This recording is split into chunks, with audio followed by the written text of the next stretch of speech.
രണ്ട് ബാങ്ക്, രണ്ടാം ബാങ്ക് എന്ന് പറയുന്നത് എനിക്കിഷ്ടമല്ല, റസൂലുള്ളാഹിന്റെ കാലത്തുള്ളതാണ് എനിക്കിഷ്ടം എന്ന് ശാഫിഈ ഇമാം ഫത്ഹുൽ മുഈനിൽ പറഞ്ഞിട്ടുണ്ട്. ഫത്ഹുൽ മുഈനിലുണ്ട്, നോക്കിക്കൂടി, ഇവിടെ ഇല്ലേ എന്നാ ചോദിച്ചത്. ഫത്ഹുൽ മുഈനിൽ ഇതാ, ഒന്ന് കാണിച്ചു തരാൻ പറ്റുമോ?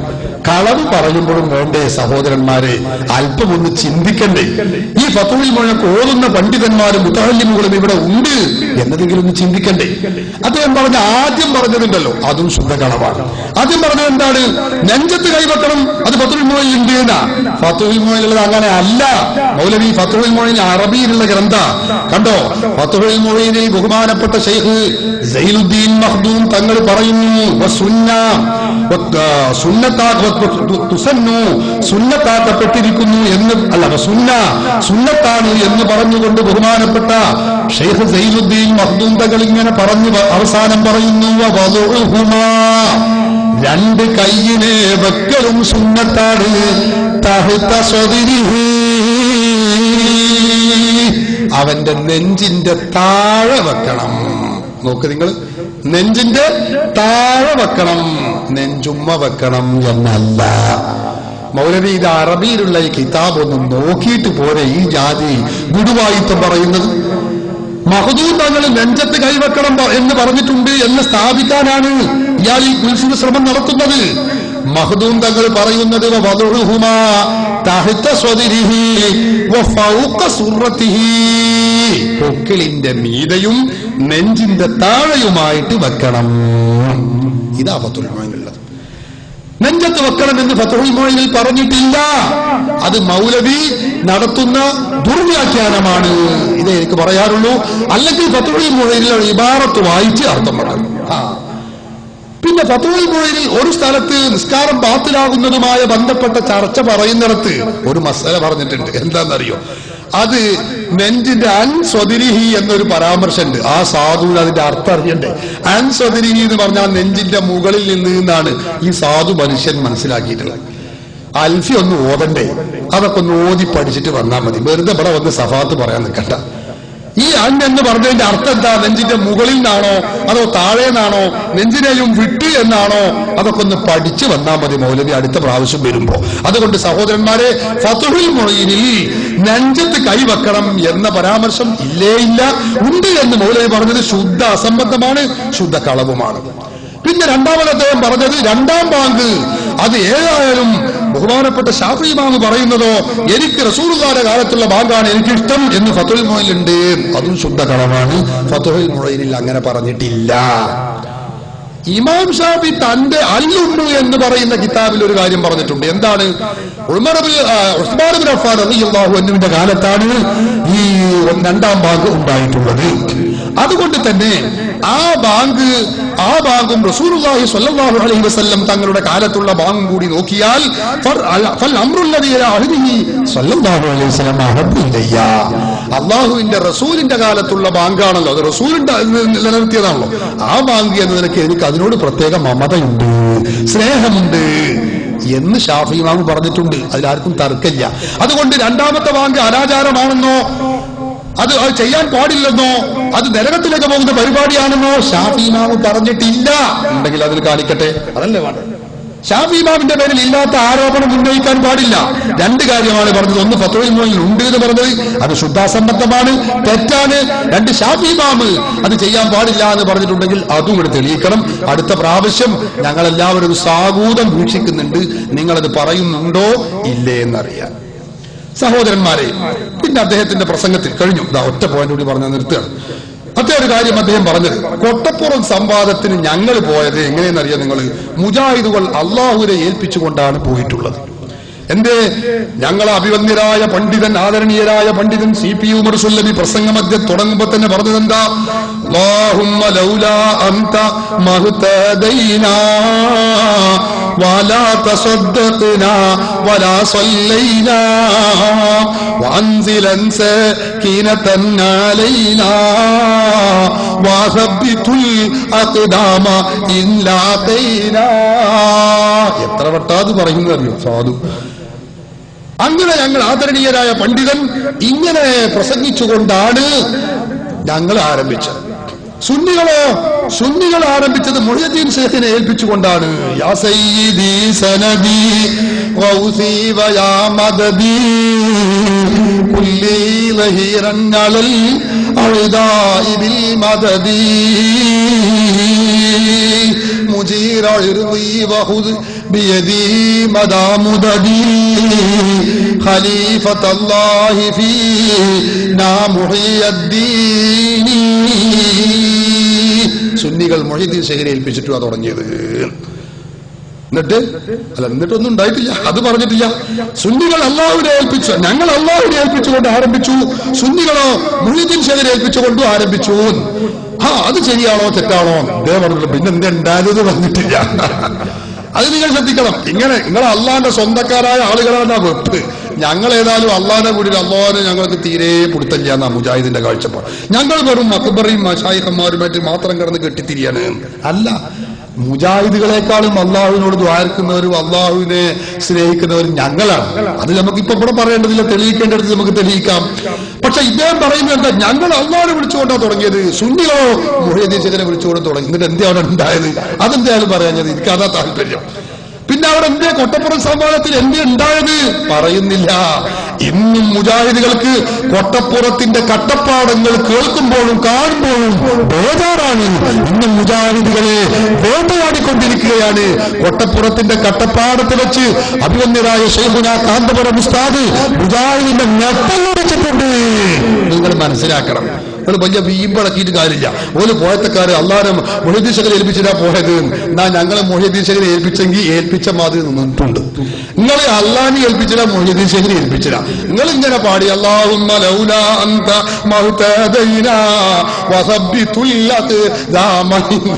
നിങ്ങളെ എങ്ങനെ ചങ്ങായി അള്ളാഹു ഇത് കൈവിടാതിരിക്കുവോ? നിങ്ങൾ അള്ളാഹുവിന്റെ ഇഷ്ടദാസന്മാരെ ചീത്ത വിളിക്കുന്നവരാണ്, കൈയൊഴിക്കുന്നവരാണ്. അതുകൊണ്ട് നിങ്ങൾ തോറ്റില്ലെങ്കിലേ ചരിത്രമുള്ളൂ. ആ കൊട്ടപ്പുറം മുതൽ മഞ്ചേശ്വരം മുതൽ മണ്ണാർക്കാട് മുതൽ നമ്മുടെ എടമുട്ടം വരെ നിങ്ങൾ പരാജയത്തിന്റെ പടുകുഴിയിലാണ്. അതൊക്കെ ഞങ്ങൾക്ക് തിരിയാം. അപ്പൊ അതുകൊണ്ട് അതൊന്നും നമ്മുടെ അഹ്ലു സുന്നത്തി വൽ ജമാഅത്തിന്റെ ആശയങ്ങൾക്ക് വിഘ്നം സംഭവിപ്പിക്കാൻ പര്യാപ്തമല്ല എന്ന കാര്യം നിങ്ങൾ ഓർക്കണമെന്നാണ് എനിക്ക് പറയാനുള്ളത്. അദ്ദേഹം പറഞ്ഞൊരു കാര്യം, മറ്റൊരു കാര്യം എന്താ? മഖ്ബറയെ കുറിച്ച് കാണാ കാഴ്ചകൾ എന്ന പേരിൽ ഒരു പുസ്തകം പ്രസിദ്ധീകരിച്ചിട്ടുണ്ട്. 10,000 കോപ്പികൾ വിറ്റഴിച്ച വല്ലാത്തൊരു പുസ്തകമാണ്. അത് മുജാഹിദുകളെ ശരിക്കും വെപ്രാളപ്പെടുത്തി. മഹാത്മാക്കളായ ഔലിയാക്കളുടെയും അമ്പിയാക്കളുടെയും മഖ്ബറകൾ, സഹോദരന്മാരെ, ആ മഖ്ബറകൾ അതിന്റെ ചിത്രങ്ങൾ സഹിതം ഇന്നൊരൊറ്റ മഖ്ബറയും ഇല്ലാതെ മുജാഹിദ് പറഞ്ഞു. അത് ഉണ്ട് എന്ന് സ്ഥാപിച്ച് വിവിധങ്ങളായ രേഖകൾ എടുത്തുകൊണ്ട് സ്ഥാപിച്ച് തെളിയിച്ചപ്പോൾ മുജാഹിദിനാകെ ആക്രോശായി. എന്നിട്ട് മുജാഹിദ് മൗലവി പറയാണ്, ഞങ്ങളല്ല, ഈ ഖബറുകൾക്ക് ഇസ്ലാമിൽ ഒരു സ്ഥാനവുമില്ല, മഹാത്മാക്കളുടെ ഖബറുകൾ അങ്ങനെ പ്രത്യേക സ്ഥാനമില്ല, ബഹുമതിയില്ല. അതുകൊണ്ടാണ് അള്ളാഹുവിന്റെ റസൂൽ ഖബറുകൾ നിരപ്പാക്കാൻ പറഞ്ഞത്. ജന്നത്തുൽ ബഖീലുള്ള ഖബറുകളൊക്കെ നിരപ്പാക്കിയത് ഞങ്ങളല്ല, അലി റളിയല്ലാഹു അൻഹു ആണ് എന്നാ പറഞ്ഞത്.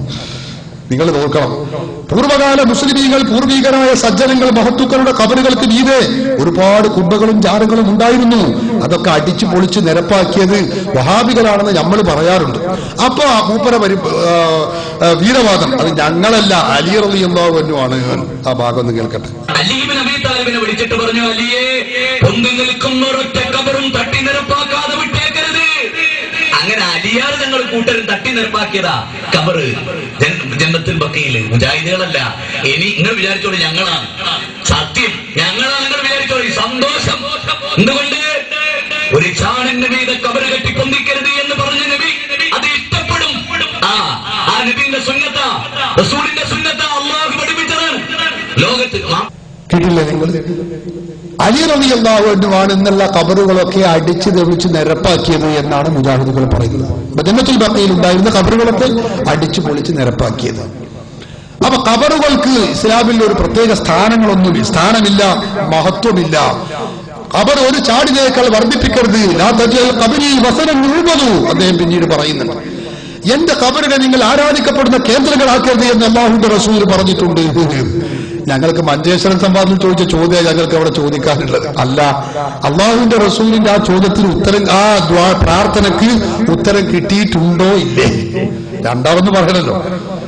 ഇടമുട്ടത്തും ഞങ്ങളത് ചോദിച്ചിട്ടുണ്ട്. അല്ലാഹുമ്മ ലാ തജൽ ഖബ്രി വസറൻ യുഅ്ബദു, പടച്ചവനെ എന്റെ ഖബറിനെ ആരാധിക്കപ്പെടുന്ന കേന്ദ്രമാക്കരുതേ.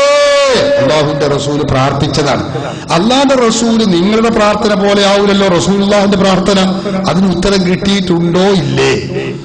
ഉത്തരം കിട്ടിയിട്ടുണ്ടെങ്കിൽ പിന്നെ എങ്ങനെയാണ് റസൂലുള്ളാഹി സ്വല്ലല്ലാഹു അലൈഹി വസല്ലം തങ്ങളുടെ ഖബർ ഷരീഫിന് മുകളിൽ ഉയർന്നു നിൽക്കുന്ന ഏറ്റവും മനോഹരമായ പച്ചക്കുബ്ബ എങ്ങനെ ഉണ്ടായി? ഇതുവരെ അതിന് മറുപടി പറഞ്ഞിട്ടില്ല. അതിന് മറുപടി എന്താണെന്നല്ലോ, അത് കേരള നദ്വത്തുൽ മുജാഹിദിന്റെ കയ്യിൽ അവിടെ സൗദി അറേബ്യയുടെ ഭരണം കിട്ടിയാൽ ആ കുബ്ബ താച്ച് തകർന്ന് തരിപ്പണാക്കും. ഇതാ അതിന്റെ മറുപടി. ഇതെങ്ങനെ അതിന്റെ മറുപടിയാകും? നിങ്ങൾ ചിന്തിച്ചു നോക്കാൻ. അല്ലാഹുവിന്റെ റസൂൽ പറഞ്ഞു ലാ തജൽ ഖബ്രി വസറൻ യുഅ്ബദു. ആ പറഞ്ഞ പ്രാർത്ഥന അല്ലാഹുവിന്റെ റസൂലിന്റെ പ്രാർത്ഥനക്ക് ഉത്തരം കിട്ടിയിട്ടുണ്ടോ ഇല്ല എന്നാണോ ഉണ്ട് എന്നാണോ നിങ്ങൾ പറഞ്ഞത്? രണ്ടാമതൊന്നും പറയണല്ലോ. ഉത്തരം കിട്ടിയിട്ടുണ്ടെങ്കിൽ ഞങ്ങൾ ചോദിക്കുന്നു, പിന്നെ എങ്ങനെയാണ് അല്ലാഹുവിന്റെ റസൂലിന്റെ ഖബർ ശരീഫിന് മുകളിൽ ഏറ്റവും മനോഹരമായ അല്ലാഹുവിന്റെ റസൂലിന്റെ മഹത്വത്തെ വിളംബരം ചെയ്യുന്ന രൂപത്തിലുള്ളത് തന്നെയായ ആ പച്ചക്കുബ്ബ അവിടെ ഉയർന്നു നിന്നത് എങ്ങനെയാണ്? പറയണം നിങ്ങൾ മറുപടി. ആയത്തും ഹദീസും ഓതി അങ്ങനെ പോയാ പോരാ. പൂർവിക മുസ്ലിമീങ്ങളുടെ ഖബറുകൾക്ക് മീതെ സഹോദരന്മാരെ, എത്രയോ ഖബറുകൾക്ക് മീതെ ജന്നത്തുൽ ബഖീയിലും മറ്റുമൊക്കെയായി ഹറമൈനിൽ എത്രയോ ഖബറുകൾക്ക് മീതെ ജാറവും കുബ്ബയും ഉണ്ടായിരുന്നത് ചരിത്രത്തിൽ കാണാം.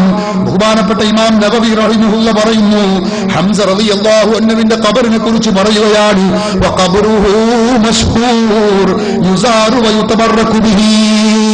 ഹംസ റളിയല്ലാഹു അൻഹുവിന്റെ ആ ഖബറുണ്ടല്ലോ, അത് വിശ്രുതമാണ്, എല്ലാവർക്കും അറിയാം. അത് സിയാറത്ത് ചെയ്യപ്പെടുന്ന കേന്ദ്രമാണ്. വയുതബറകു ബിഹി, ബറക്കത്ത് എടുക്കപ്പെടുന്ന സ്ഥലവുമാണ്. ആരാത് പറയുന്നത്? ഇമാം നവവിയാണ്. തൗഹീദും ശിർക്കും തിരിയാത്തവരല്ല, സുന്നത്തും ബിദ്അത്തും മനസ്സിലാക്കാത്തവരല്ല. അവരാരെങ്കിലും പറഞ്ഞോ ഇത് ബിദ്അത്താണ്? ഇമാം നവവിയുടെ തഹ്ദീബുൽ അസ്മാഇ വൽ ലുഗാത്ത് 1-ാം വാള്യം 169-ാമത്തെ പേജ്. അതുപോലെ തന്നെ ബഹുമാനപ്പെട്ട ഹസൻ ബസരി റളിയല്ലാഹു അൻഹുവിന്റെ ഖബറിനെ കുറിച്ച് പറയുന്നു. ആരാ ഹസൻ ബസരി?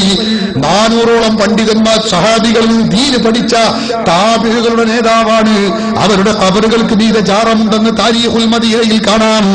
ഇമാം അബൂ ഹനീഫ തങ്ങളുടെ ഖബറുകൾക്ക് മീതെ ജാറമുണ്ടെന്ന് ഇഹ്കാം സാജിദി അൽകാമി മസാജിദിൽ നമുക്ക് കാണാൻ കഴിയുന്നു. സഹോദരന്മാരെ, എത്ര സഹാബികൾ താബിഈകൾ ജഅഫർ ഇബ്നു അബീ ത്വാലിബ് റളിയല്ലാഹു അൻഹുവിന്റെ ഖബറിന് മീതെ ജാറമുണ്ടെന്ന് ഇമാം ഹാഫിദ് ഇബ്നു കസീർ തന്റെ ജാമിഉൽ മസാനീദി വസുനനിന്റെ 3-ാമത്തെ വാല്യം 92-ാമത്തെ പേജിൽ പറഞ്ഞതായി കാണാൻ കഴിയുന്നു. അലി റളിയല്ലാഹു അൻഹുവിന്റെ പുത്രൻ ഹസൻ റളിയല്ലാഹു അൻഹുവിന്റെ മഖ്ബറക്ക് മീതെ വലിയ കുബ്ബയും ജാറവും ഉണ്ടെന്ന് ഇബ്നു കസീർ തന്റെ ജാമിഉൽ മസാനീദിൽ പറയുന്നു. എത്ര സ്വഹാബികൾ ദീർഘമായി നിന്നോടത്ത് 100 പറയാൻ കഴിയും. പക്ഷെ ഇന്ന് നമുക്ക് അവിടെ അതൊന്നും കാണുന്നില്ല. ആ ജാറവും കുബ്ബയും ഒന്നും കാണുന്നില്ല. അതിനെന്താ കാരണം? അത് എവിടെ പോയി? ഇമാം നവവിയെ പോലുള്ള പണ്ഡിതന്മാർ, ഇബ്നു കസീറിനെ പോലുള്ള പണ്ഡിതന്മാർ പറയുന്നു അവിടെ വലിയ കുബ്ബുണ്ട്, ജാറുണ്ട്, സിയാറത്തുണ്ട്, ബറക്കത്തുണ്ട്. ബാലുശ്ശേരി മൗലവി പറയുന്നു ആ ജാറും കുബ്ബൊക്കെ അടിച്ചു നിരപ്പാക്കിയത് അലി റളിയല്ലാഹു അൻഹുവാണ്. നിങ്ങളൊന്നാണ് വിധി എഴുതിക്കൽ. ഇമാം നവവി ഹിജ്റ 679 വഫാത്താകുന്നത്. 7-ാം നൂറ്റാണ്ടുകാരനാണ്. ആ ഇമാം നവവി പറയാണ് അവിടെ എപ്പോഴും കുബ്ബുണ്ട്, ജാറുണ്ട്, സിയാറത്തുണ്ട്, ബറക്കത്തെടുക്കലുണ്ട്. ബാലുശ്ശേരി മൗലവി പറയാ ആ കുബ്ബകളൊക്കെ അടിച്ചു നിരപ്പാക്കിയത് അലി റളിയല്ലാഹു അൻഹുവാണ്. എന്താ അലി റളിയല്ലാഹു അൻഹു ഇമാം നവവിയുടെ ശേഷം ജീവിച്ചവരാ സഹോദരന്മാരെ. അല്ല, ആ കുബ്ബകളൊക്കെ അടിച്ച് നിരപ്പാക്കിയത് ആരാണെന്നറിയാമോ? അത് ഞങ്ങൾ പറയുന്നതല്ല, മുജാഹിദുകൾ തന്നെ പറയുന്നു. മുഹമ്മദ് ബിൻ അബ്ദുൽ വഹാബിന്റെ ജീവചരിത്രം പരിചയപ്പെടുത്തുന്ന ഉൻവാനുൽ മജിദ് ഫീ താരീഖി നജ്ദ് എന്ന് പറയുന്ന ഒരു ഗ്രന്ഥം, അത് എഴുതിയതാരാ? ഉസ്മാനുൻ നജ്ദി എന്ന പേരിലുള്ള തനിച്ച നജ്ദിയനായി എഴുതിയത്. അയാൾ പറയുന്നത് കാണാം, വഹദമൽ മുസ്ലിമൂന ബിബറകത്തി ഇൽമിഹി, മുസ്ലിമീങ്ങള് ബിബറകത്തി ഇൽമിഹി, മുഹമ്മദ് ബിൻ അബ്ദുൽ വഹാബിന്റെ പ്രവർത്തനങ്ങൾ പറയാം, തൗഹീദി പ്രവർത്തനങ്ങൾ പറയാം. ആ ഇൽമിന്റെ ബറകത്ത് കൊണ്ട് പൊളിച്ചു കളഞ്ഞു. ജമീഅൽ ഖിബാബി വൽ മസാഹിദ്, എല്ലാ ജാറവും കുബ്ബയും പൊളിച്ചു കളഞ്ഞു. എവിടെയൊക്കെയാണ്? ഫീ അഖാസിൽ അഖ്താരി മിനൽ ഹറമൈനി വൽ യമനി വതിഹാമത വഉമാൻ വൽ യഹ്സാ വനജിദ് വഗൈരി ദാലിക. എവിടെയൊക്കെ അടിച്ചു പൊളിച്ച് നിരപ്പാക്കിയത്? ഹറമൈനിയിൽ, മക്കത്ത്, മദീനത്ത്. അതുപോലെ തന്നെ ഒമാനിൽ, തിഹാമയിൽ, യമനിൽ, നജിദിൽ, അവിടെയൊക്കെയുള്ള ജാറവും കൂബയും അടിച്ചു പൊളിച്ചു നിരപ്പാക്കിയത് ആരാണ്? ഇബ്നു അബ്ദുൽ വഹാബ് ആണ് എന്ന് പറയുന്നത് ഞങ്ങളല്ല. അത് ഉസ്മാനുൻ നജ്ദി എന്ന പേരിൽ ഉള്ള മനുഷ്യൻ എഴുതിയ ഉൻവാരുൽ മജ്ദ് ഫി താരിഖ് നജ്ദി എന്ന പുസ്തകത്തിന്റെ 1-ാമത്തെ വാല്യം 90-ാമത്തെ പേജിലാണ് ഇത് പറഞ്ഞിട്ടുള്ളത്. അദ്ദേഹം മാത്രമല്ല, നിങ്ങളുടെ പഴയകാല പ്രസിദ്ധീകരണം അൽ ഇത്തിഹാദ്, ഇ.കെ. മൗലവിയുടെ പത്രാധിപത്യത്തിലുള്ള പ്രസിദ്ധീകരണം, അതിൽ പറയുന്നത് കാണാം. നോക്കൂ നിങ്ങൾ, നവീന നജിദിന്റെ ചരിത്രം എന്ന പേരിൽ കെ.സി. അബൂബക്കർ മൗലവി എഴുതിയ ലേഖനത്തിൽ കാണാം. 1801 ഏപ്രിൽ 30-ാം തീയതി 10,000 വരുന്ന ഒരു വമ്പിച്ച വഹാബി സൈന്യം കർബല പട്ടണം വളഞ്ഞു. പട്ടണവാസികളിൽ ഒരു ഭാഗത്തെ അവർ കൊന്നുകളഞ്ഞു. ഹുസൈൻ റളിയല്ലാഹു അൻഹുവിന്റെ മഖാം കൊള്ളയടിച്ചു. ആരാത് ചെയ്തത്? വഹാബി സൈന്യം ചെയ്തത്. ആരാ പറയുന്നത്? കെ.സി. അബൂബക്കർ മൗലവി എന്ന ഉഗ്രവാദി മൗലവിയാണ് പറയുന്നത്. എവിടെ പറയുന്നത്? ഇ.കെ. മൗലവി എന്ന മൗലവിയുടെ പത്രാധിപത്യത്തിലുള്ള ഈ അൽ ഇത്തിഹാദ് പത്രത്തിലാ പറയുന്നത്. ഹുസൈൻ റളിയല്ലാഹു അൻഹുവിന്റെ മഖാം കൊള്ളയടിച്ചു. അവിടേക്ക് അനറബികളായ സന്ദർശകന്മാർ വഴിപാട് കൊടുത്തിരുന്ന എല്ലാ വില പിടിച്ച രത്നങ്ങളും മറ്റും അവർ ശേഖരിച്ചു. മഖാബ് ശിർക്കാന്ന അവലവെപ്പ്, അവിടെയുള്ള രത്നങ്ങളും സ്വർണ്ണമൊക്കെ കൊള്ളയടിച്ചു. അതിന് കുഴപ്പമില്ല. ഇതൊന്നും അവരുടെ ഹൃദയത്തെ അസഹ്യമായി തോന്നിയില്ല എന്നൊക്കെ പറഞ്ഞ് ദീർഘമായി അയാൾ പറയാണ് കേട്ടോ. അങ്ങനെ പിന്നീട് ഔലിയാക്കളുടെ ജാറങ്ങൾ പൊളിക്കുകയും അവിടെ സൂക്ഷിച്ചിരുന്ന വഴിപാടായി കിട്ടിയ ഹദിയകളും വില പിടിച്ച സാധനങ്ങളും പിടിച്ചെടുക്കുകയും മഖാമിലെ അന്തേവാസികളെ അടിച്ചോടിക്കുകയും ചെയ്തു. നോക്ക് നിങ്ങൾ. അപ്പൊ ജാറങ്ങൾ, ഔലിയാക്കളുടെ ജാറം പൊളിച്ച് വഹാബി സൈന്യാണെന്ന് നിങ്ങളാണ് ഈ പറയുന്നത്. കഴിഞ്ഞില്ല. എന്നാൽ വഹാബികൾ ഈ അവസരം അസ്സലായി ഉപയോഗിച്ചു. അവർ വേഗം ഹിജാസിലേക്ക് കുതിക്കുകയും ഹറമൈനിയിൽ, മക്കയും മദീനയും, അതാ ഹറമൈനിയിൽ പ്രവേശിച്ച് അവിടെയുണ്ടായിരുന്ന ഔലിയാക്കളുടെ ഖബറുകളും മറ്റും പൊളിച്ചു. അവിടെയുണ്ടായിരുന്ന രത്നങ്ങളും മറ്റും കൊള്ളയടിച്ചു. പരസ്യമായി മാർക്കറ്റിൽ ലേലം ചെയ്തു വിറ്റു. ഇതാണ് മുജാഹിദിസം. മനസ്സിലായില്ലേ?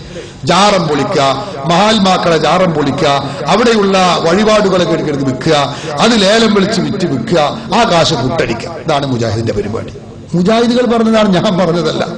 എന്തിനധികം ഈ സ്വാതന്ത്ര്യ സമര സേനാനി ഈ മൊയ്ദ് മൗലവി എഴുതിയ പുസ്തകം ഇന്ത്യൻ മുസ്ലിങ്ങളും സ്വാതന്ത്ര്യ പ്രസ്ഥാനവും, ഇതിലുണ്ട് മുജാഹിദുകൾ കൊള്ളയടിച്ചതും അവർ കബറ് പൊളിച്ച കഥയൊക്കെ ഇതിലും പറഞ്ഞിട്ടുണ്ട്. അപ്പൊ ഞാൻ പറയുന്നത്, അദ്ദേഹം പറഞ്ഞത് ഏത് പൂർവകാല മഹാത്മാക്കളുടെ കബറുകൾ നിരത്തിയത്, അടിച്ചു നിരപ്പാക്കിയത് അലി റളിയല്ലാഹു അൻഹു ആണ് അല്ല, അത് വഹാബ് മുജാഹിദുകളാണ്, നിങ്ങളുടെ നേതാക്കളാണ് എന്നേ നമുക്ക് പറയാനോ.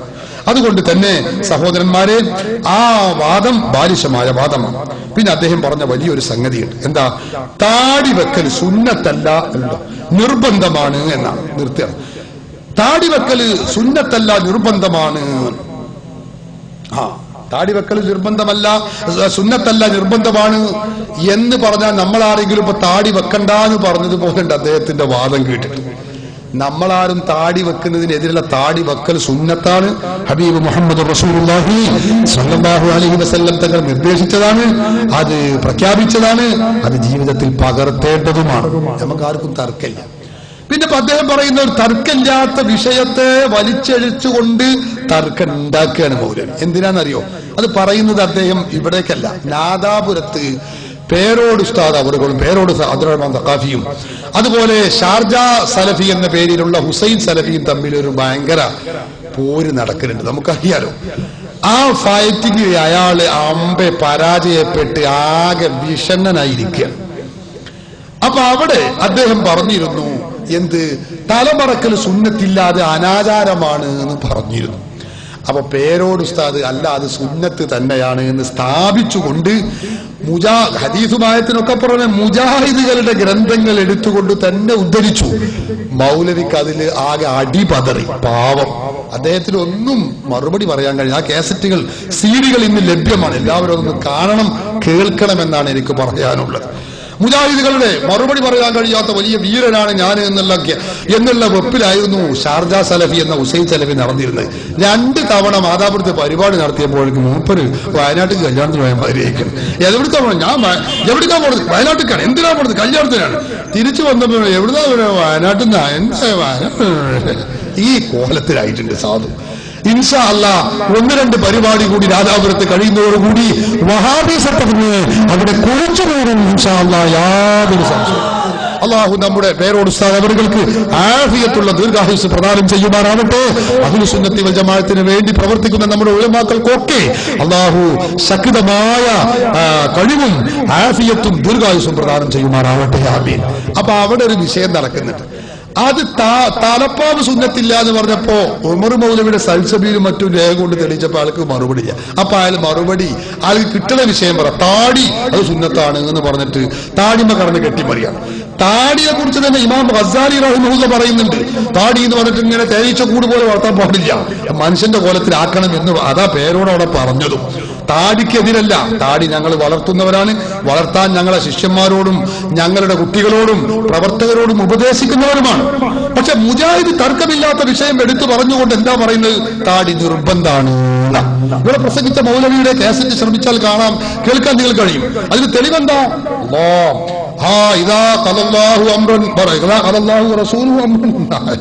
ആയത്തിൽ എന്താ താടി? എനിക്ക് ആയത്ത് കേട്ടപ്പോ ഞാൻ വല്ലാത്ത അത്ഭുതപ്പെട്ടു പോയി. താടി നിർബന്ധമാണെന്നല്ല ആളിൽ ഉദ്ധരിക്കുന്ന രേഖ എന്താണെന്ന് അറിയോ നിങ്ങൾ? അള്ളാഹുവും റസൂലും വിധിക്കുന്നതിനെ കുറിച്ച് ആ വിധി എന്താണ്? ആയത്തിന്റെ മുഴുവൻ അല്ലാഹു റസൂലുഹു എന്താണ് ആയത്തിന്? ഞാൻ ശരിക്കും കിട്ടാതെ ഓനെ പിന്നെ അത് പറയും, അത് വേണ്ട. അപ്പൊ അവിടെ ആയത്ത് ഇതാ അല്ലാഹു ഞാൻ കാണിച്ച ആ ആയത്ത്, സഹോദരന്മാരെ, ആ ആയത്ത് ഓതിക്കൊണ്ടാണ് ഇയാൾ താടി നിർബന്ധമാണ് എന്ന് പറയുന്നത്. സുന്നത്തല്ല, നിർബന്ധമാണ്. ആയിക്കോട്ടെ, ഞങ്ങൾക്ക് എതിർപ്പില്ല. നിങ്ങൾക്ക് നിർബന്ധമാണെങ്കിൽ നിർബന്ധം ആയിക്കോട്ടെ. പക്ഷെ ഞങ്ങൾക്ക് ഒരു കാര്യം അറിയേണ്ടതുണ്ട്. എന്താണെന്നറിയോ നിങ്ങൾ? താടി നിർബന്ധമാണ് എന്നാണ് നിങ്ങൾ വാദിക്കുന്നതെങ്കിൽ അടുത്ത പ്രാവശ്യം വരെ വരുമ്പോ മുജാഹിദ് മൗലവി മറുപടി പറയണം. എന്താണെന്നറിയോ? ഞങ്ങൾക്ക് പറയാനുള്ളത്, മുജാഹിദുകളുടെ കണ്ണൂര്, കടവത്തൂര്, കല്ലിക്കണ്ടി, പാനൂര് ഭാഗങ്ങളിലുള്ള മുജാഹിദുകളുടെ ഹാജിമാരായ ചില പ്രവർത്തകന്മാരുണ്ട്. അവർക്ക് താടി ഉണ്ടോ ഇല്ലേ എന്നൊന്നും നിങ്ങൾ വ്യക്തമാക്കണം. ഞാൻ ഒന്നുകൂടി വ്യക്തമാക്കി തരാൻ വേണമെങ്കിൽ, നിങ്ങളുടെ സമ്മേളനങ്ങൾ നടക്കുമ്പോൾ അവിടെ സ്വാഗത സംഘത്തിന്റെ ഉത്തരവാദപ്പെട്ട ആളുകളായിട്ട് നിങ്ങൾ കുടിയിരുത്തുന്ന ശക്തരായ മുജാഹിദുകളുണ്ടല്ലോ, ആ മുജാഹിദ് ഹാജിമാർ ഹാജിമാർ അവർക്ക് താടിയുണ്ടോ? ഞാൻ നിങ്ങളുടെ പ്രസിദ്ധീകരണം കൊണ്ട് തന്നെ പിന്നീട് നിഷേധിക്കുക അല്ലെങ്കിൽ തെളിയിക്കും. നിങ്ങളുടെ മറുപടി എന്താണെന്നറിയാൻ ഞങ്ങൾക്ക് കൗതുകമുണ്ട്. നിങ്ങൾ നിർബന്ധമാണ് നിങ്ങളുടെ ഘോരഘോരമായി പറഞ്ഞോളൂ. നിങ്ങൾക്ക് മുജാഹിദുകൾക്ക് ആകെ ഒരു 4-5 ഡോക്ടർമാരുണ്ട് മുജാഹിദ് പ്രസ്ഥാനത്തിൽ. അതിന് ഡോക്ടർ, അയാൾക്ക് താടിയുണ്ടോ? ആളെ പേരിപ്പോ ഞാൻ പറയുന്നില്ല. ഡോക്ടർ ബാലുശ്ശേരിക്ക് അറിയാം, മുജാഹിദുകൾക്കും അറിയാം. ഡോക്ടർക്ക് താടിയുണ്ടോ? മുജാഹിദുകൾ താടി നിർബന്ധമാണ് എന്ന് പറയാൻ അവർക്കുള്ള ആയത്ത് നിങ്ങൾ നോക്കണം. താടി സുന്നത്താണ്, അത് വെക്കേണ്ടതാണ്. അള്ളാഹുവിന്റെ റസൂല് ഹദീസുകൾ നിരവധി നിർദ്ദേശിച്ചതാണ്. ഞങ്ങൾക്ക് ആർക്കും തർക്കമില്ല. എന്നാൽ മുജാഹിദുകൾ നിർബന്ധമായുള്ള തെളിവെന്താ?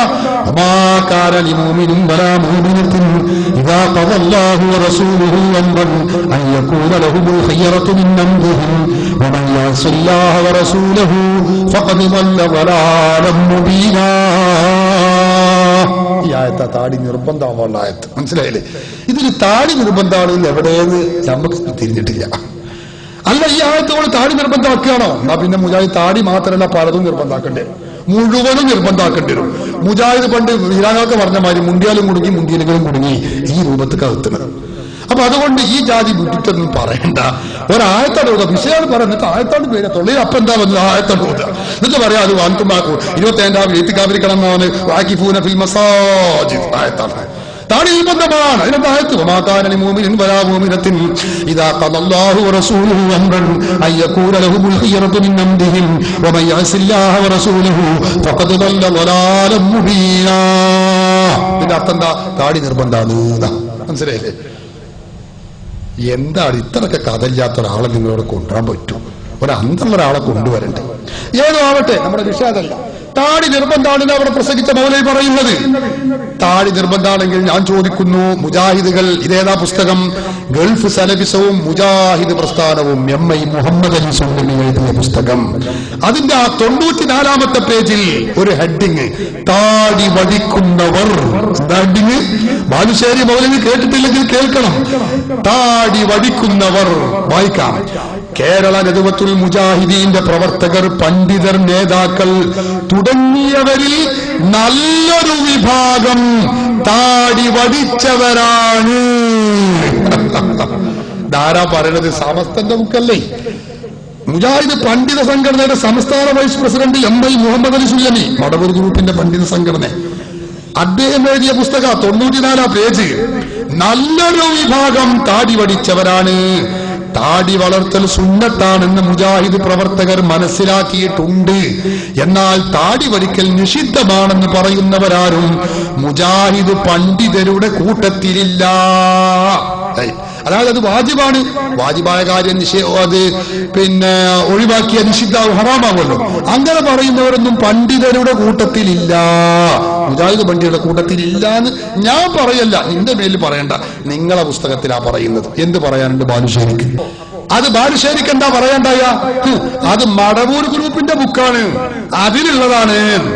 ഞങ്ങൾ മറ്റേ മൗലവി ഗ്രൂപ്പാണ്, അതിലുണ്ടെങ്കിൽ പറയുന്നു. അപ്പൊ ആയത്തും ഹദീസല്ലേ നമ്മളെ തെളിവ്? ആയത്തും ഹദീസിലും ഉണ്ടോ? അത് തെളിയിക്കണം ആദ്യം. എന്നാ സഹോദരന്മാരെ, മുജാഹിദുകൾ പിളരുന്നതിന്റെ മുമ്പുള്ള അവസ്ഥയെ കുറിച്ചാണ് അദ്ദേഹം ഈ പറയുന്നത്, ഈ പുസ്തകത്തിൽ ഈ മൗലവി പറയുന്നത്. ഇങ്ങനെ മുജാഹിദ് പണ്ഡിതന്മാരിൽ നമ്മൾ പിളരുന്നതിന് മുമ്പ് നമ്മളെ പണ്ഡിതന്മാരിൽ പലരും താടി വടിച്ചവരുണ്ടല്ലോ, അത് നിഷിദ്ധാനാരും പറഞ്ഞിട്ടില്ലല്ലോ എന്നാണ് ചോദിക്കുന്നത്. അങ്ങനെയാണ് ഇദ്ദേഹം ഈ വിഷയം സമർത്ഥിക്കുന്നത്. ഇനി നിങ്ങൾക്ക് മൗലവി ഗ്രൂപ്പിന്റെ പുസ്തകം വേണോ? എന്നാ അതാ കേട്ടോളി. ഇതേതാണെന്നറിയോ? ഇതിൽ ഉദ്ധരിക്കുന്നത് കണ്ടോ? നിങ്ങളുടെ വിചിന്തനം ദ്വൈവാരിക, മുജാഹിദ് ഗ്രൂപ്പിന്റെ ബുക്ക. വിചിന്തനം ദ്വൈവാരിക 2001 ഒക്ടോബർ 16. അതിൽ പറയുന്നു, താടിയും തലപ്പാവും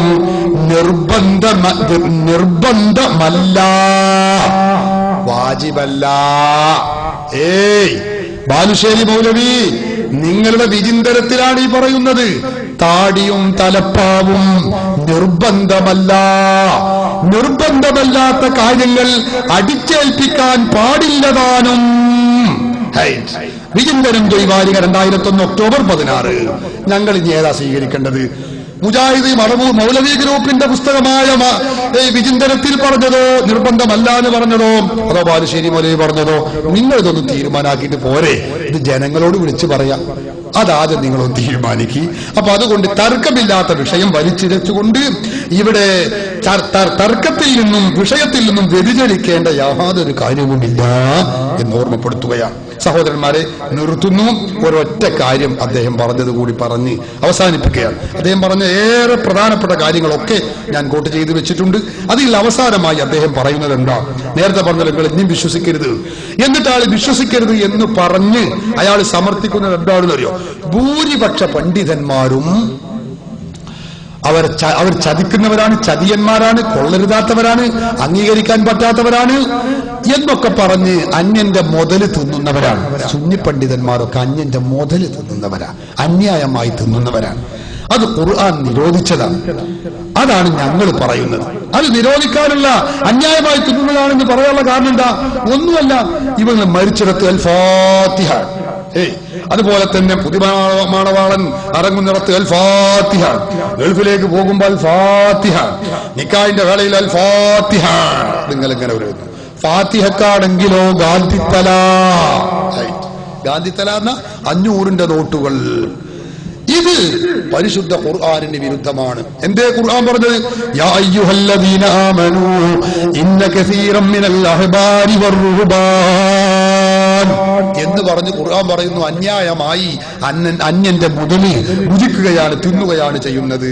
ഖുർആൻ പറയുകയാണ്, ഇന്ന കസീറൻ മിനൽ അഹ്ബാരി വറുഹ്ബാനി വയഖുലൂന അംബാലൻ നാസി ബിൽ ബാതിൽ വയസുദ്ദൂന അൻ സബീലില്ലാഹ്. ഈ ആയത്ത് ഓതി ദുർവ്യാഖ്യാനിച്ചുകൊണ്ടാണ് മൗലവി പറയുന്നത് അത് ചെയ്യുന്നത് അൽഫാത്തിയ വിളിച്ച് നടത്തുന്നത് ഈ ആയത്തിനെതിരാണ്.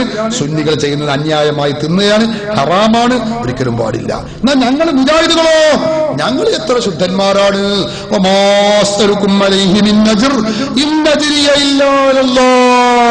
ഞങ്ങൾ കൂലി ചോദിക്കുന്നില്ല, ഞങ്ങൾ കോഴി ചോദിക്കുന്നില്ല, ഞങ്ങൾ പോത്ത് ചോദിക്കുന്നില്ല. സുന്നികൾക്ക് കോഴി വേണം, പോത്ത് വേണം, മൂരി വേണം, ഇറച്ചി വേണം, ഗാന്ധിത്തലയും വേണം. ആളെന്നെ പറയട്ടെ, ഞാൻ കേൾപ്പിക്കാം. ശരിക്ക് വിശ്വാസികളെ, മുസ്ലിങ്ങളെ, ഒരാളെയും വിശ്വസിക്കരുത്, ഇന്നെയും വിശ്വസിക്കരുത്, ഒരാളെയും വിശ്വസിക്കരുത്. എന്തുകൊണ്ടറിയോ? അതോടെ പറഞ്ഞു തന്നെ വിശുദ്ധ ഖുർആൻ ആ കാര്യം സത്യവിശ്വാസികൾ വിളിച്ചിട്ട് പറഞ്ഞു, മിക്ക പണ്ഡിതന്മാരെയും നമ്പരുത് കേട്ടോ. അത് പടച്ചോന്റെ വചന. അള്ളാഹ് പറയാ ഭൂരിപക്ഷം പണ്ഡിതന്മാരും ചട്ടിയന്മാരാണ്. മാത്രമല്ല അങ്ങനെയുള്ള ചട്ടിയന്മാരായ പണ്ഡിതന്മാർക്ക് 2 ലക്ഷണം ഉണ്ടാവും. അതാർക്കല്ലെന്ന് പരിശോധിച്ചാൽ സുന്നിന്റെ കാര്യം പറയാം. ഞാൻ അത്രേ പറയുള്ളൂ, ആരെയും പേര് പറയില്ല. അള്ളാഹ് പറയാണ് ഭൂരിപക്ഷം പണ്ഡിതന്മാരും കള്ളന്മാരാണ്, അന്യായമായി തിന്നുന്നവരാണ്. ഓ വർഷവും വല്ലാത്തൊരു വാക്കറബേ, അള്ളയാണോ പരിചയപ്പെടുത്തി നമ്മളല്ല. നമ്മൾ പറയാം അങ്ങനെ പറഞ്ഞാലേ ഞാനല്ല പഠിത്തം പറയാം, അന്യായമായി തിന്നുന്നു, അന്യന്റെ ധനം ഹറാമ്. അവർക്ക് 2 യോഗ്യത ഉണ്ടാവുന്ന കള്ളപ്പണ്ഡിതന്മാർക്ക് 2 യോഗ്യത ഉണ്ടാവും. ഒന്ന്, എന്തിനേയും ദുർവ്യാഖ്യാനിച്ച് ഭക്ഷണത്തിന് വേണ്ടിയിട്ട് അത് എന്ത് ചെയ്തു കളയും, പൈസക്കും ഭക്ഷണത്തിന് വേണ്ടിയിട്ട് വ്യാഖ്യാനിച്ചു കളയും. അതുവഴി എന്തുണ്ടാവുക, സാക്ഷാൽ തീരുന്നവർ അകന്നു പോകും. ഖുർആന്റെ ഒരു വാചക കേട്ടോ. ഖുർആനിലെ 9-ാം അധ്യായം സൂറത്തുൽ തൗബ 34-ാമത്തെ വചനം. يا أيها الذين آمنوا إن كثيرا من الأحبار والرهبان ليأكلون أموال الناس بالباطل ويصدون عن سبيل الله. എന്തൊരു വാചകമാണ് സത്യവിശ്വാസികളെ. ഇന്ന കസീറൻ മിനൽ അഹ്ബാരി വറുഹ്ബാനി, ഭൂരിപക്ഷം വരുന്ന പണ്ഡിത പുരോഹിതന്മാർ അന്യായമായി നിങ്ങളുടെ ധനം തിന്നുന്നവരാണ്. അതുവഴി നിങ്ങൾ അല്ലാഹുവിന്റെ ദീനിൽ നിന്ന് അകറ്റുന്നവരാണ്. ഏത് കാര്യത്തിലാണ് അന്യായമായി നിങ്ങളുടെ ധനം തിന്നുന്നവരാണ്. എന്താ പറഞ്ഞതിനർത്ഥോ? നിങ്ങൾ ആലോചിച്ച് നോക്ക്. മരിച്ചയിടത്ത് അൽ-ഫാത്തിഹ, ഒരു മണവാളൻ ഇറങ്ങുന്നിടത്ത് അൽ-ഫാത്തിഹ, വിസ കിട്ടിയിട്ട് ഗൾഫിലേക്ക് പോകും അൽ-ഫാത്തിഹ, നിക്കാഹ് നടക്കും അൽ-ഫാത്തിഹ, അൽ-ഫാത്തിഹ ഉള്ളിടത്തെല്ലാം ഗാന്ധിത്തല. അത് മനസ്സിലായിട്ടുണ്ടാകല്ലോ. അൽ-ഫാത്തിഹ ഉള്ളിടത്തെല്ലാം ഗാന്ധിത്തല. 500 രൂപയുടെ നോട്ടാണ് നോട്ടം. ഈ നോട്ട് ആരെയും പേര് പറയില്ല. ഭൂരിപക്ഷത്തെയും നിങ്ങൾ ശ്രദ്ധിക്കണം. ഞങ്ങളൊന്നും നിങ്ങളെക്കൊന്ന് വാങ്ങില്ല. ഞങ്ങൾക്ക് തീറ്റയില്ല, കുടിയില്ല, ഭക്ഷണമില്ല, വെള്ളമില്ല, ഒന്നുമില്ല. ഞങ്ങൾക്ക് ദീന് മാത്രം. ഇവർക്കോ അൽ-ഫാത്തിഹ ഗാന്ധിത്തല, അൽ-ഫാത്തിഹ ഗാന്ധിത്തല. അത് കിട്ടാത്തതിൽ അസൂയ പിടിച്ചിട്ട് വല്ല കാര്യമുണ്ടോ സഹോദരന്മാരെ? പണ്ഡിതന്മാർക്കും അഹ്ലുസുന്നയുടെ ഉലമാക്കൾക്കും ആളുകൾ സദഖ ചെയ്യുന്നതിൽ അത് അവർക്ക് കൊടുക്കാൻ പറ്റുന്ന ആളുകൾക്ക് അറിയാം. നിങ്ങൾക്ക് കിട്ടാത്തതിൽ കുണ്ഠിതപ്പെട്ടിട്ട് അത് പരിതപിച്ചിട്ട് യാതൊരു കാര്യമില്ല. ഇതേ ഞങ്ങൾക്ക് പറയാനോ. ഇവിടെ അദ്ദേഹത്തിലുള്ള പ്രധാനപ്പെട്ട എതിർപ്പ് എന്താണെന്നറിയോ നിങ്ങൾ? ഈ ഇന്നല്ലദീന യാ അയ്യുഹല്ലദീന ആമനൂ ഇന്ന കസീറൻ മിനൽ അഹ്ബാരി വറുഹ്ബാനി എന്ന് തുടങ്ങുന്ന ആയത്തുണ്ടല്ലോ. ഈ ആയത്തിൽ അന്യന്റെ മുതൽ അന്യായമായി തിന്നുകയാണെന്ന് പറയാനുള്ള തെളിവ് ഫാത്തിഹ ഓതി കഴിക്കുന്നു. അതുകൊണ്ടാണ് ഇത് അന്യായമാകുന്നത്. വല്ലാത്തൊരു മോശം, എന്ത് യാതി പ്രയോഗമാണ് അള്ളാഹു നടത്തുന്നത്. എന്താ കാരണം? ഫാത്തിഹ ഓതുന്നു, അൽ ഫാത്തിഹ വിളിക്കുന്നു. അപ്പൊ മുജാഹിദുകൾക്ക് ഫാത്തിഹ ഓതുന്നതിനോടാണ് എതിർപ്പ്. ഫാത്തിഹ ഓതുന്നതിനോടാണ് മുജാഹിദുകൾക്ക് എതിർപ്പ്. ഞങ്ങൾ ഫാത്തിഹ ഓതുന്നുണ്ടെങ്കിൽ സഹോദരന്മാരെ, ഞാൻ വളരെ വ്യക്തമായി തന്നെ പറയട്ടെ, അതിന് ഹബീബ് മുഹമ്മദ് റസൂലുള്ളാഹി അല്ലാഹുവിന്റെ റസൂല് ഞങ്ങളെ പഠിപ്പിച്ചത് കൊണ്ടാണ് ഞങ്ങളത് ഓതുന്നത്. എന്താണ് അല്ലാഹുവിന്റെ റസൂല് പറയുന്നത്? നിങ്ങൾ ദുആ ചെയ്യുന്ന സന്ദർഭത്തിൽ ഫാത്തിഹ ഓതി ദുആ ചെയ്യുകയാണെങ്കിൽ നോക്കൂ നിങ്ങൾ, ഇമാം മുസ്ലിം തന്റെ സ്വഹീഹിന്റെ 284-ാമത്തെ പേജിൽ 1877-ാമത്തെ നമ്പർ ഹദീസായി ഉദ്ധരിക്കുന്നത് കാണാം. അല്ലാഹുവിന്റെ റസൂൽ ഇബ്നു അബ്ബാസ് റളിയല്ലാഹു അൻഹു പറയുന്നു, നബി സല്ലല്ലാഹു അലൈഹി വസല്ലം തങ്ങൾ പറയുകയാണ്, ബൈനമാ ജിബ്രീലു ഖായിദുൻ ലിന്നബി നബി സല്ലല്ലാഹു അലൈഹി വസല്ലം, നബി തങ്ങളുടെ അരികിൽ ജിബ്രീൽ നിൽക്കവേ സമിഅ നഖീലൻ, ഒരു വാതിൽ തുറക്കുന്ന ശബ്ദം കേട്ടു. മിൻ ഫൗഖിഹി ഫറഫഅ റഅസഹു, തല ഉയർത്തി നോക്കി അല്ലാഹുവിന്റെ റസൂൽ. ഫഖാല, അല്ലാഹുവിന്റെ റസൂൽ പറഞ്ഞു, ഹാദാ ബാബുൻ മിനസ് സമാഇ ഫുതിഹൽ യൗം, ഇതാ ആ വാതിൽ ആകാശത്തിൽ നിന്ന് തുറക്കപ്പെട്ടതാണ്, ഇന്ന് മാത്രമാണ് തുറന്നിട്ടുള്ളത്. ലം യുഫ്തഹ് ഖത്തു ഇല്ലൽ യൗം, ഇന്നല്ലാതെ ഇതിനു മുമ്പ് അത് തുറക്കപ്പെട്ടിട്ടില്ല. ഫനസല മിൻഹു മലക്കുൻ, ഒരു മലക്ക് ഇറങ്ങി വന്നു. ഫഖാല, എന്നിട്ട് മലക്ക് പറഞ്ഞു, ഹാദാ മലക്കുൻ നസല ഇലൽ അർദി ലം യൻസിൽ ഖത്തു ഇല്ലൽ യൗം, ഇതിനു മുമ്പ് ആ മലക്ക് ഇറങ്ങി വന്നിട്ടില്ല, അങ്ങനെയുള്ള ഒരു മലക്കാണ് ഇവിടെ വന്നിട്ടുള്ളത്. ഫസല്ലമ, ആ മലക്ക് സലാം പറയുകയാണ്. എന്നിട്ട് മലക്ക് ഹബീബ് മുഹമ്മദ് റസൂലുള്ളാഹി സ്വല്ലല്ലാഹു അലൈഹി വസല്ലം തങ്ങളോട് പറയുന്നു, വഖാല അബ്ശിർ ബിനൂറൈൻ, നോക്കൂ നിങ്ങൾ, അബ്ശിർ ബിനൂറൈനി ഊതീതഹുമാ ലം യുതഹുമാ നബിയ്യുൻ ഖബ്ലക, നബിയേ രണ്ട് പ്രകാശങ്ങളെ കൊണ്ട് തങ്ങൾ സന്തോഷ വാർത്ത അറിയിക്കുകയാണ്. തങ്ങൾ സന്തോഷിക്കുക. എന്താണ് ലം ഊതീതഹുമാ ലം യുതഖ നബിയ്യുൻ ഖബ്ലക, അങ്ങയുടെ മുമ്പുള്ള ഒരു പ്രവാചകനും അതിന് ലഭിച്ചിട്ടില്ല, തങ്ങൾക്ക് മാത്രമാണ് ലഭിച്ചിട്ടുള്ളത്. അങ്ങനെയുള്ള രണ്ട് നൂർ, രണ്ട് പ്രകാശമുണ്ട് നബിയേ. ഏതാണത്? ഫാത്തിഹത്തുൽ കിതാബ്, ഒന്നാമത് ഫാത്തിഹ സൂറത്താകുന്നു. മറ്റൊന്ന് ഖവാതീമു സൂറത്തുൽ ബഖറ, സൂറത്തുൽ ബഖറയുടെ അവസാന ഭാഗവുമാകുന്നു. ഇത് രണ്ടും അല്ലാഹു പ്രത്യേകമായി ഈ മലക്ക് മുഖേന പ്രത്യേക സന്തോഷ വാർത്ത അറിയിക്കുകയാണ് നബിയെ തങ്ങൾക്ക്. അത് രണ്ട് നൂറാണ്, രണ്ട് പ്രകാശമാണ്. എന്താണ് അതിന്റെ പ്രത്യേകതയെന്നോ? ലം തഖറഅ ബിഹർഫിൻ മിൻഹുമാ, ആ ഫാത്തിഹ സൂറത്തോ അല്ലെങ്കിൽ സൂറത്തുൽ ബഖറയുടെ അവസാന ഭാഗമോ അതിൽപ്പെട്ട ഒരൊറ്റ ഹർഫും നിങ്ങൾ ഓതുകയില്ല. ഇല്ലാ ഉഴ്തീതഹു, അല്ലാഹുവിന്റെ റസൂൽ പറയുന്നു, ആ ഫാത്തിഹ സൂറത്ത് ഓതി നിങ്ങൾ അല്ലാഹുവിനോട് ചോദിച്ചാൽ ഇല്ലാ ഉഴ്തീതഹു, അതിന് നിങ്ങൾക്ക് ഉത്തരം കിട്ടാതിരിക്കുകയില്ല. ഖാല റസൂലുള്ളാഹി, അവ ഫാത്തിഹ സൂറത്ത് അൽ ഫാത്തിഹ, അൽ ഫാത്തിഹ എന്ന് ഓതാനുള്ള കാരണം, ഫാത്തിഹ സൂറത്ത് ഓതിയിട്ട് അല്ലാഹുവിനോട് ചോദിച്ചാൽ ഇല്ലാ ഉഴ്തീതഹു, അതിന് ഉത്തരം കിട്ടും. അങ്ങനെയുള്ള നൂറാണ് ഫാത്തിഹ സൂറത്തെന്ന് ഹബീബായ മുഹമ്മദ് റസൂലുള്ളാഹി സ്വല്ലല്ലാഹു അലൈഹി വസല്ലം പഠിപ്പിച്ചതാ. അപ്പൊ ഞങ്ങൾ മരിച്ചവർക്ക് വേണ്ടി ദ്വാരക്കുമ്പോ ഫാത്തിഹ സൂറത്ത് ഓതിയാൽ ഉത്തരം കിട്ടുന്ന റസൂല് പഠിപ്പിച്ചതാ. പുതുമണവാളൻ ഇറങ്ങുമ്പോ ഇത് ഖൈറാവണേ തമ്പുരാനെ, ഞങ്ങൾക്ക് ഖൈറായ രൂപത്തിലുള്ള ജീവിതം നൽകണേ, ഞങ്ങൾ ദ്വാരക്കും. അവിടെ ഫാത്തിഹ വിളിക്കുകയാണ്, അൽ ഫാത്തിഹ. എന്തിനാണ്? ചോദിച്ചാൽ ഉത്തരം കിട്ടും, അതിനാ.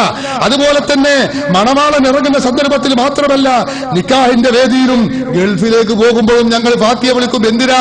ഇതാ ഒരു യാത്ര പുറപ്പെടുകയാണ് നാഥ, ആ യാത്ര നീ ഖൈറായ രൂപത്തിലാക്കണേ, ഞങ്ങൾ ദ്വാരക്കുകയാണ്. അതിന് ഉത്തരം കിട്ടണം ഞങ്ങൾക്ക്, അതിന് ഞങ്ങൾ വിളിക്കുന്നു അൽ ഫാത്തിഹ. ഇത് ഹബീബ് മുഹമ്മദ് റസൂലുള്ളാഹി, അല്ലാഹുവിന്റെ റസൂല് പഠിപ്പിച്ചു തന്നതാ. അതുകൊണ്ടാണ് ഞങ്ങൾ ഇത് ചെയ്യുന്നത്. റസൂലുള്ളാഹി സ്വല്ലല്ലാഹു അലൈഹി വസല്ലം തങ്ങളുടെ സുന്നത്ത് നിങ്ങൾ മുറുകെ പിടിക്കാണെന്ന് പറഞ്ഞാ പോരാ, അത് നിങ്ങൾ പ്രാവർത്തികമാക്കണം. അത് നമ്മുടെ രാജ്യത്തെ മുജാഹിദുകൾ ചെയ്യുന്നില്ല. അതുകൊണ്ട് തന്നെ ഞങ്ങൾ ചെയ്യുന്നത് ഒരിക്കലും ബിദ്അത്തല്ല, ഖുർആനും സുന്നത്തും അനുസരിച്ച് തന്നെയാണ് ഞങ്ങൾ പ്രവർത്തിക്കുന്നത്. അതേ അവസരത്തിൽ അത് തെറ്റാണെന്നും അത് ചെയ്യാൻ പാടില്ലെന്നും അത് അനാചാരമാണെന്നും പറയുന്നതാണ് സഹോദരന്മാരെ ശരിക്ക് ഇസ്ലാമിക വിരുദ്ധമായ നിലപാട്. നിങ്ങളത് ഓർക്കണം. പിന്നെ നിങ്ങൾ പറഞ്ഞു കോഴി, കോഴിത്തല അല്ല, കോഴി നല്ല കോഴി, അതുപോലെ തന്നെ നല്ല മാംസം അത് നിങ്ങൾക്ക് കൊടുത്തെങ്കിലേ, ഗാന്ധിത്തലയും കൊടുത്തെങ്കിലേ അവരെ കിട്ടുകയുള്ളൂ, സുന്നികളെ പ്രസംഗിക്കാൻ കിട്ടുകയുള്ളൂ. ഞങ്ങളോ ഞങ്ങൾക്ക് അല്ലാഹുവിൽ നിന്നുള്ള പ്രതിഫലം മാത്രമേ ഉള്ളൂ എന്നാ പറയുന്നത്. ഞാൻ അതിന് മറുപടി ഇപ്പൊ പറയുന്നില്ല, നിഷേധിക്കുകയാണെങ്കിൽ അപ്പൊ പറയാം. മുജാഹിദ് മൗലവി പറയും അത് നിങ്ങൾ ഗ്രൂപ്പിസം പറഞ്ഞതാണ്. ഗ്രൂപ്പിസം പറയാൻ ഞങ്ങൾക്ക് ഒരു താല്പര്യമില്ല. നിങ്ങളുടെ പിളർപ്പിന്റെ കാരണം അവിടെയുള്ള സാമ്പത്തികമായ ഇടപാടുകളാണ് എന്ന് വ്യക്തമായി പരസ്യമായി എഴുതിയ രേഖകൾ എന്റെ കയ്യിലുണ്ട്, ഞങ്ങളെ കയ്യിലുണ്ട്. അങ്ങനത്തെ നിങ്ങളാ പറഞ്ഞ നിങ്ങളോട് ഞങ്ങൾ കൂലി ചോദിക്കുന്നില്ല. ശരിയാണ്. ഈ മുജാഹിദ് പ്രവർത്തകരോട് ഓല് 10 100 തന്നിട്ട് കാര്യമില്ല. നിങ്ങൾക്ക് കനത്തത് കിട്ടണം, ഗൾഫ് പണം എണ്ണപ്പണം ഒന്നാകെ കിട്ടണം, അതാ നിങ്ങളെ പ്രശ്നം. എന്നിട്ട് നിങ്ങളാ പറഞ്ഞത് കൂലി ചോദിക്കുന്നത് ഞങ്ങളെ മേക്കെട്ടുകാർ. പിന്നെയോ ഭക്ഷണം കഴിക്കുന്നു, ഞങ്ങൾക്ക് കോഴിത്തല കിട്ടുന്നു, പിന്നെ പൊരിച്ച കോഴി, പൊരിക്കാത്ത കോഴി, അതുപോലെ ആട്ടുംതല കിട്ടുന്നു. അതിന് നിങ്ങൾ കുണ്ഠിതപ്പെട്ടിട്ട് എന്താ കാര്യം? നിങ്ങൾ എല്ലാരും ഗ്യാസ് മുണങ്ങുന്നവരല്ല, ഗ്യാസ് കയറ്റി അടിച്ചു വിടുന്നവരല്ല, ഒക്കെ ഭക്ഷണം കഴിക്കുന്നവരാ.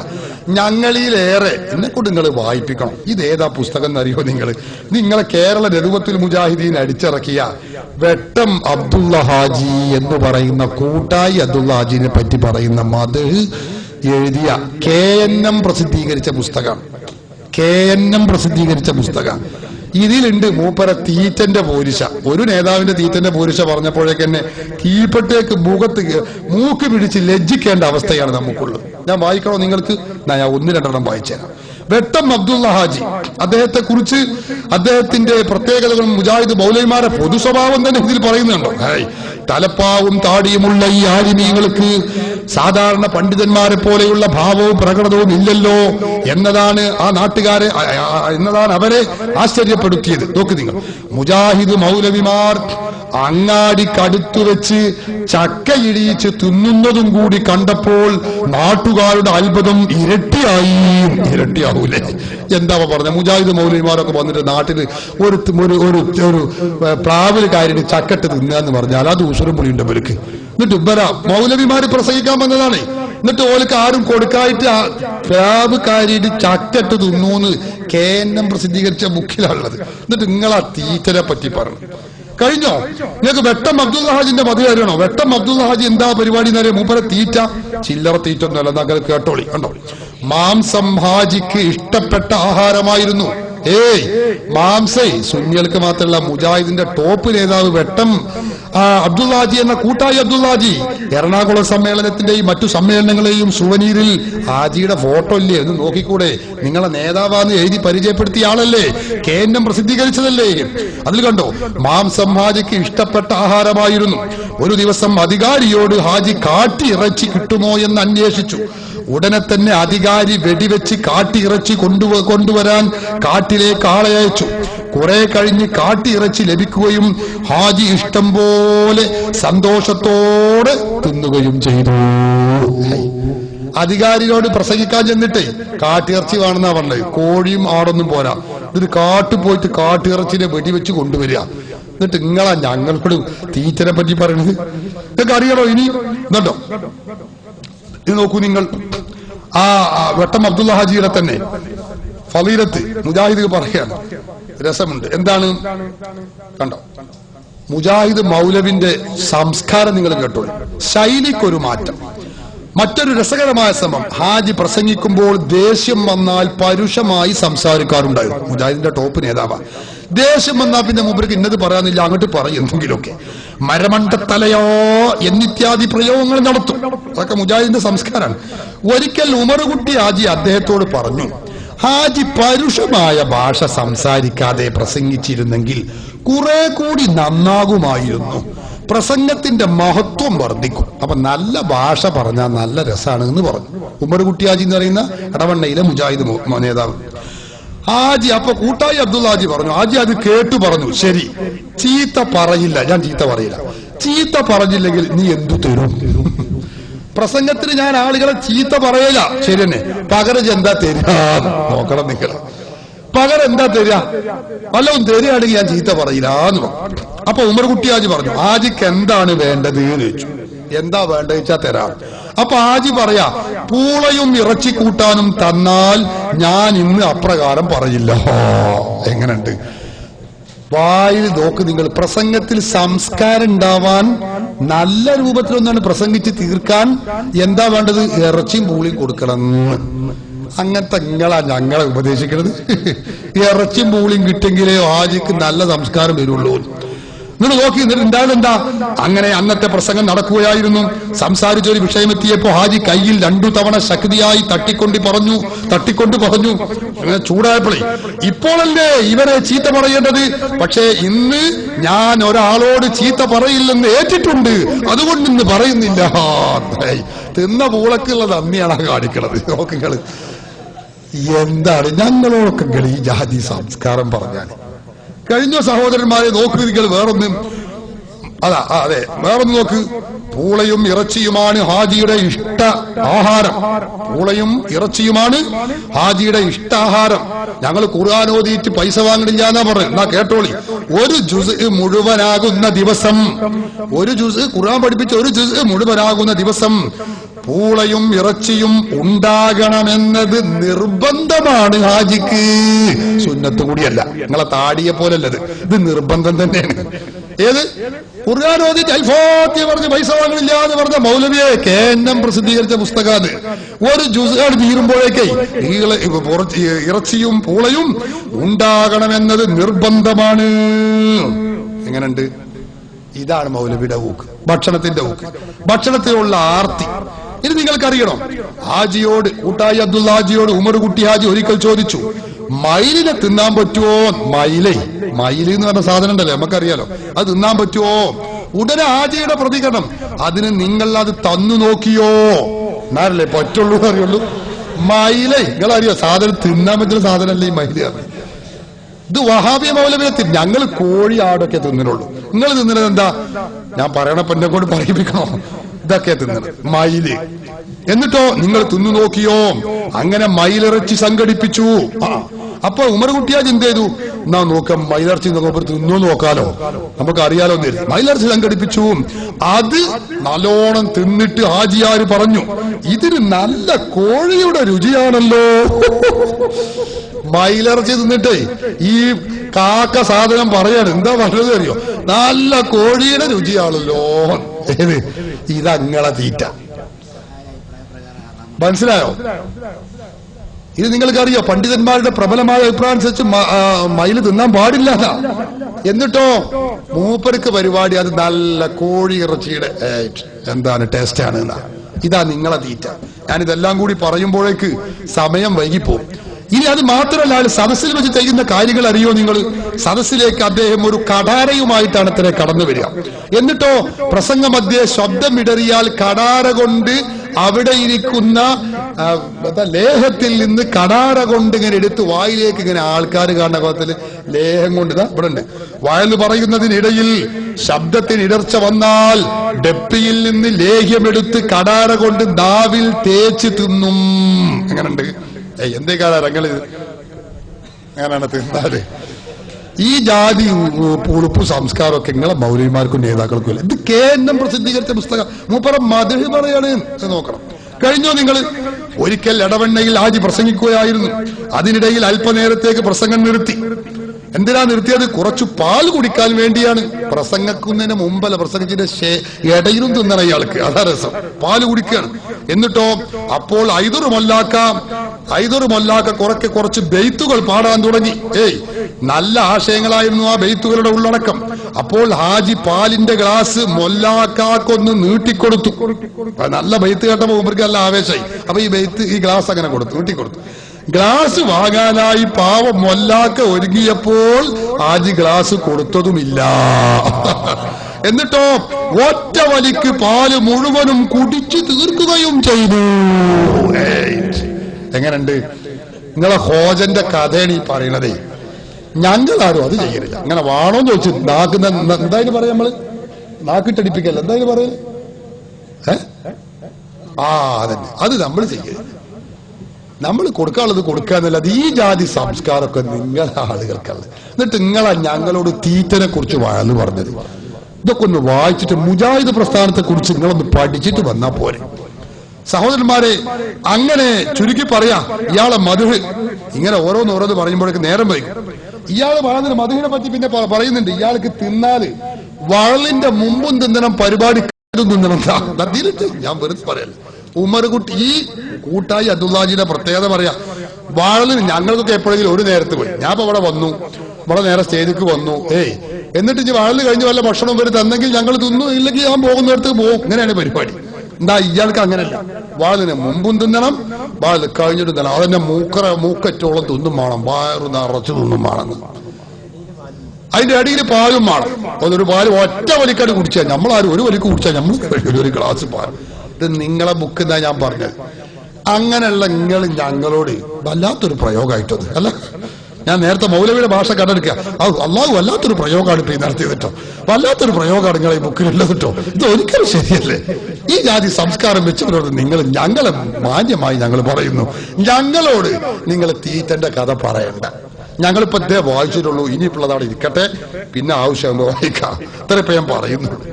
അപ്പൊ അതുകൊണ്ട് ഞങ്ങൾക്ക് ഫാത്തിഹ കിട്ടുന്നതിലോ ഞങ്ങൾക്ക് ആരെങ്കിലും ഗാന്ധിത്തല തരുന്നതിലോ നിങ്ങൾ കുണ്ഠിതപ്പെടേണ്ടതില്ല. അതൊക്കെ ശരീഅത്തനുസരിച്ച് തന്നെ ഞങ്ങൾ കൈകാര്യം ചെയ്യുന്നതും കിട്ടുന്നതും. തീറ്റ ഞങ്ങൾക്ക് കോഴി കിട്ടുന്നതോ ഭക്ഷണം കിട്ടുന്നതിലോ നിങ്ങൾ വെറുപ്പ് വിചാരിച്ചിട്ട് കാര്യമില്ല.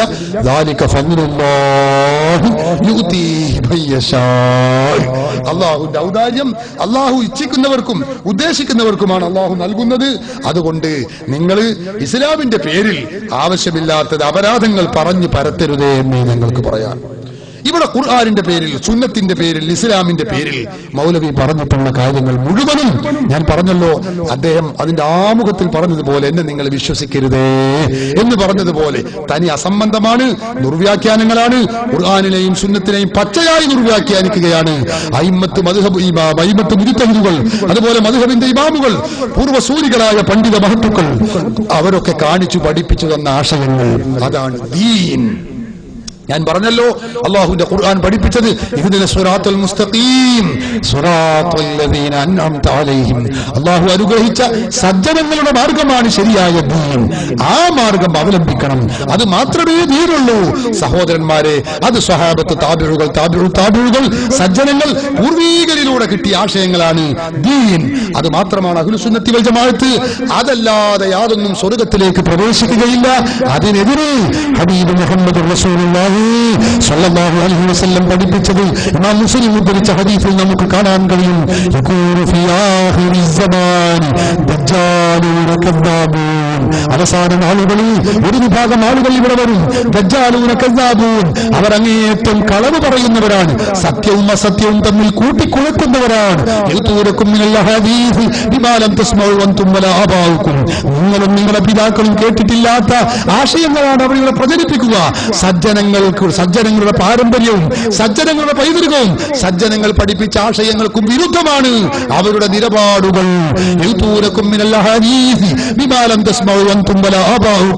അതുകൊണ്ട് നിങ്ങൾ അവരുടെ ഫിത്നയിൽ അകപ്പെട്ടു പോകരുത്. നിങ്ങൾ അവരെ സൂക്ഷിക്കണമേ, സൂക്ഷിക്കണമേ, സൂക്ഷിക്കണമേ. ഹബീബ് മുഹമ്മദ് റസൂലുള്ളാഹി, അല്ലാഹുവിന്റെ റസൂൽ പഠിപ്പിച്ചതാണ് ഈ ഉപദേശം. സഹോദരന്മാരെ, നിങ്ങളോടെല്ലാവരോടും ഓർമ്മപ്പെടുത്തി. വിദഅത്തിൽ പെട്ടുപോയ വല്ല സഹോദരങ്ങളുമുണ്ടെങ്കിൽ ഞാൻ ഓർമ്മപ്പെടുത്തുന്നു, ഒരിക്കലും അത് അല്ലാഹു വിദഅത്ത് നമ്മിൽ ഉണ്ടാകുമ്പോൾ അല്ലാഹു ഒരിക്കലും നമ്മുടെ അമലുകൾ സ്വീകരിക്കുകയില്ല. ലാ യഖ്ബലുല്ലാഹു സ്വലാത്ത മുബ്തദിഇൻ, ലാ യഖ്ബലുല്ലാഹു മിനൽ മുബ്തദിഇ സ്വലാത്തൻ വലാ സൗമൻ വലാ നുസുകൻ വലാ സർഫൻ വലാ അദ്ല. അല്ലാഹുവിന്റെ റസൂൽ പഠിപ്പിക്കുന്ന ഹദീസ് നമുക്ക് കാണാം. പുത്തൻ പ്രസ്ഥാനക്കാരനായ വ്യക്തിയാണെങ്കിൽ അവനിൽ നിന്ന് നിസ്കാരം, നോമ്പ്, മറ്റ് പ്രവർത്തനങ്ങൾ ഒന്നും അല്ലാഹു സ്വീകരിക്കുകയില്ല. ഈ ബോധം പ്രിയപ്പെട്ടവരെ നമുക്കൊക്കെ ഉണ്ടായിരിക്കണം. അതുകൊണ്ട് ബിദ്അത്തിൽ നിന്ന് നമ്മൾ സുരക്ഷിതരായിരിക്കണം.